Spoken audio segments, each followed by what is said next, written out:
document I'll be reading from is a report by the Central Intelligence Agency from the Directorate of Operations.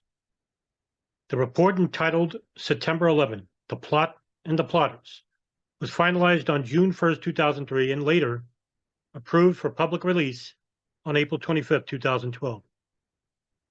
This research paper was prepared by the DCI Counterterrorist Center's Office of Terrorism Analysis. 2001. The plot gathers steam. As 2000 drew to a close, the Hamburg pilots completed the crucial first stage of their mission.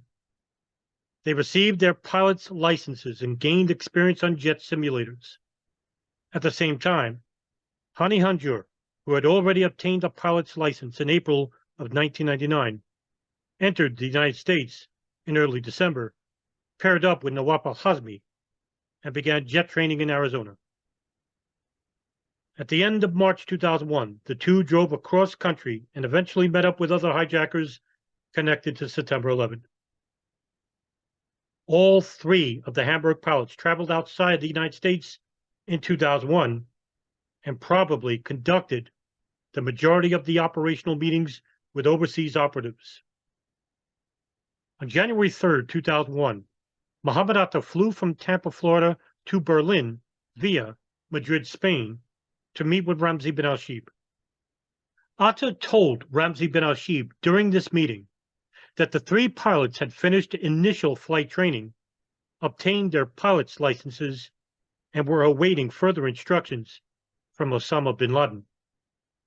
Atta asked Ramzi bin al-Shibh to travel to Afghanistan to receive these instructions.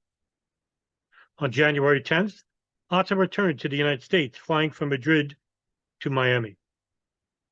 Ziad Jarrah traveled extensively in the early part of 2001 for both personal, visiting his wife in Germany, as well as operational reasons. Jarrah left the United States 6 times, apparently spending most of his time outside the United States, in Lebanon, or in Germany. Marwan al-Shehhi also traveled outside the United States, flying to the United Arab Emirates, Germany, Morocco, and Egypt on 3 different trips. While it is known that Marwan al-Shehhi visited Atta's father during his April 2001 trip to Egypt to collect Atta's international driver's license, nothing else is known of al-Shehhi's activities while traveling outside the United States. The second wave, which would support the pilots on September 11, began to enter the country in late April 2001. After leaving Afghanistan, these hijackers spent approximately a week in the United Arab Emirates, presumably to receive final instructions and funds before entering the United States through Florida, Northern Virginia, and New York City. These hijackers all arrived in the United States in pairs or groups of 3, either with members of their own flight team or members from another flight team. Although we cannot rule it out, we are increasingly skeptical that Mohammed Atta met with Iraqi intelligence service official Ahmed Khalil Ibrahim Samri al-Arai in Prague in April of 2001. We have received conflicting reports that allege that Atta traveled to Prague and met with al-Arai, but we have not been able to verify or refute these claims. Various reports put Atta in Prague on at least 4 occasions between late 1994 and the spring of 2001. But we can confirm only 2 of these trips, in December of 94 and June of 2000. Atta arrived at the Prague airport on December 19th, 1994, checked into a transit hotel, and departed the Czech Republic the next day. We do not know the purpose of the trip and have no information about whom he met. This may have been a leg on his travel to Syria. According to press reporting, Atta and a German student made a second research trip to Syria at the end of 1994. Atta arrived in Prague by bus from Germany at local time 0615 on June 2nd, 2000.